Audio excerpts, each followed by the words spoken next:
मस्जिद या मंदिरों के ऊपर साउंड सिस्टम लगी होती है या जहाँ पे भी साउंड डेसिबिलिटी की जो लिमिट है, उसमें जब एक स्टडी के आधार पर कहा गया है कि उसमें एम्बियंस जो है वो ज़्यादा आता है, इसीलिए जो मेन साउंड है उसका साउंड ज़्यादा दिखाता है। जो आए दिन एक समुदाय के खिलाफ बोला जाता है, नहीं उसमें उन्होंने बोला है कि सुनो, अरे एम्बियंस ज़्यादा है। तो बस सवाल हो गया ना, वो एम्बियंस को खराब नहीं करता।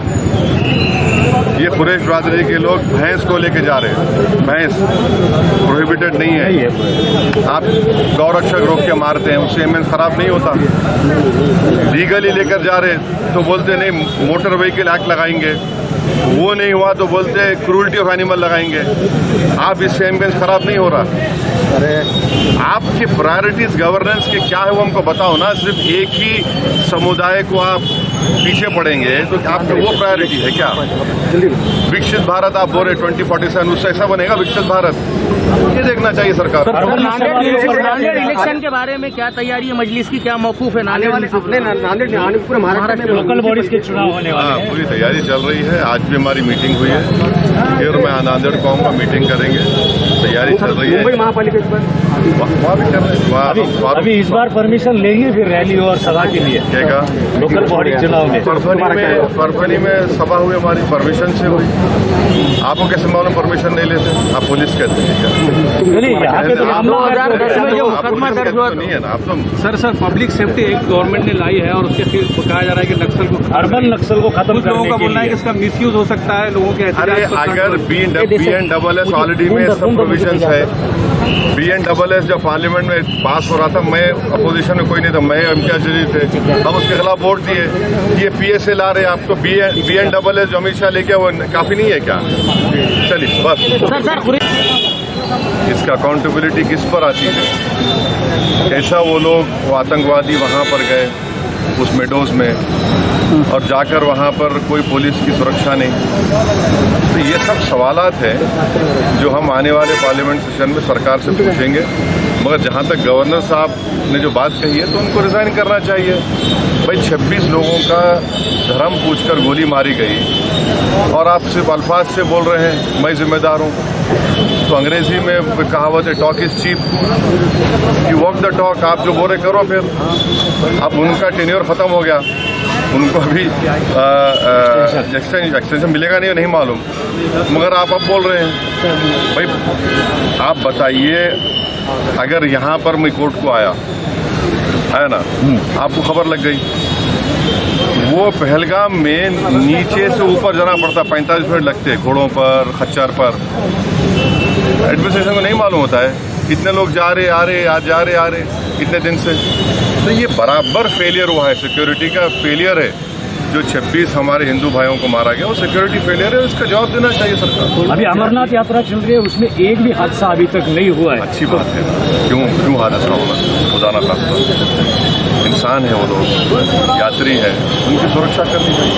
बिहार में चुनाव होने जा रहे हैं, बिहार में जो कुछ आप चल रहा है इलेक्शन के वोटर लिस्ट अपडेट को लेकर, इस पर क्या बोलना है और आपका पार्टी का मौक़िफ़ क्या रहने वाला है? देखिए, अख्तर ईमान साहब हमारे बिहार प्रदेश के अध्यक्ष हैं, प्रेसिडेंट हैं, सदर हैं, MLA भी हैं। उनकी तरफ से सुप्रीम कोर्ट में वो भी पिटिशनर है और सुप्रीम कोर्ट ने जो इंटरिम ऑर्डर दिया है, अब 28 को फिर पेशी है उसकी, जिसमें सुप्रीम कोर्ट ने प्राइमा फेसी यह कहा कि इलेक्शन कमीशन को आधार कार्ड, एपिक कार्ड और राशन कार्ड को भी कंसिडर करना चाहिए, नंबर 1।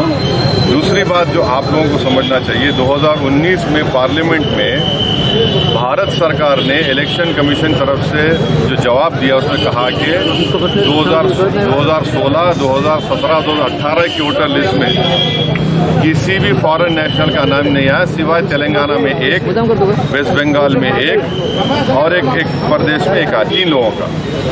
चौथी बात ये है कि अगर ये मीडिया में जो फैलाया जा रहा है कि सोर्सेस से मालूम हुआ कि वहाँ पर म्यांमार के, नेपाल के, बांग्लादेशी लोग आ रहे हैं, तो हम ECI से बड़ी हम्बली रिक्वेस्ट करेंगे कि आप उन BLOs का नंबर दो हमको। हमारे पार्टी के लोग जाकर उन BLOs से पूछेंगे कहाँ पर आपको दिखा है बांग्लादेश, कहाँ पर आपको नेपाली दिखा, कहाँ पर आपको म्यांमार का दिखा। हम BLO को मिल के उसको बताएंगे, वहाँ के लोगों को पूछेंगे।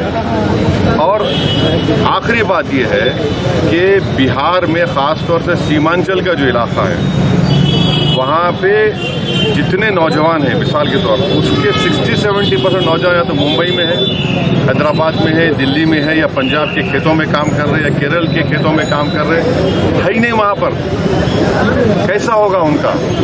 और फिर इलेक्शन कमीशन ने बोला कि 2003 वोटर लिस्ट पे जिसका नाम आ गया उनका नाम नहीं आएगा, उनका नाम नहीं आएगा। चलिए सही बात समझ में आ गई, मगर ये बताइए कि जिसका नाम नहीं आया उसको बोल रहे बर्थ सर्टिफिकेट।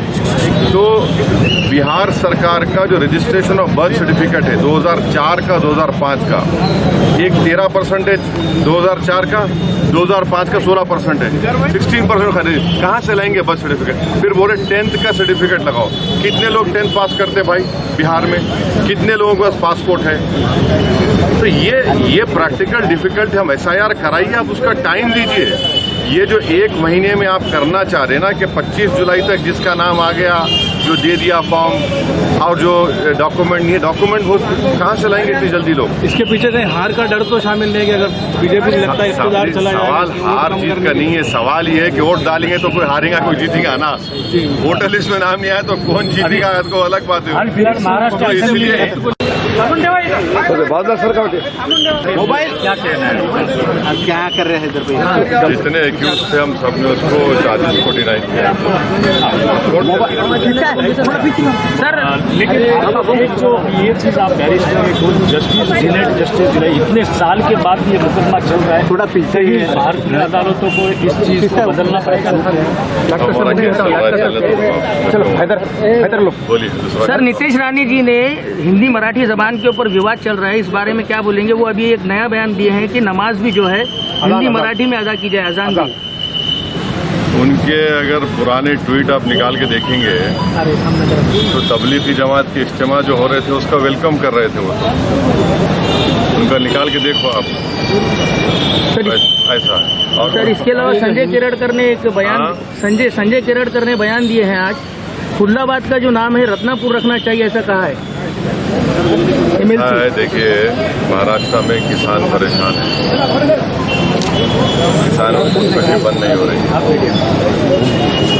रोजगार सरकार दे नहीं पा रही है, और वो जो लड़कियों की स्कीम थी, क्या नाम था उसका, उसका क्या हो रहा उसका पता नहीं। कुरैश बरादरी के लोग स्ट्राइक पर हैं क्योंकि गौरक्षक उन पर जुल्म कर रहे हैं और उनकी गाड़ियों को कॉन्फिस्केट किया जा रहा है, उनका लाइसेंस नहीं दिया जा रहा है, स्लॉटर हाउस नहीं खोला जा रहा है। इतना पब्लिक इश्यूज हैं, उस पर बात ही नहीं कर रहे। ये जो जिम्मेदारियां उनकी है गवर्नेंस से, उससे बचने के लिए ये सब डाइवर्जरी टैक्टिक्स है। नाम बदलने से क्या लोग भूल जाएंगे क्या? सर बिहार में चुनाव होने जा रहे हैं, बिहार में पार्टी का कश्मीर के गवर्नर ने बोला है कि सुरक्षा में चूक हुई थी पहलगाम मामले में, उन्होंने जिम्मेदारी स्वीकारी है। जिम्मेदारी स्वीकारी है तो उनको अपना इस्तीफा देना चाहिए। भाई 26 हमारे भारत के नागरिक को मजहब उनका पूछकर, क्योंकि उनका ताल्लुक हिंदू धर्म से था, उनको सर पे गोली मारी गई उनके परिवार के सामने। तो अगर उनको इतनी तकलीफ है गवर्नर साहब, तो अपना रिजाइन करें ना।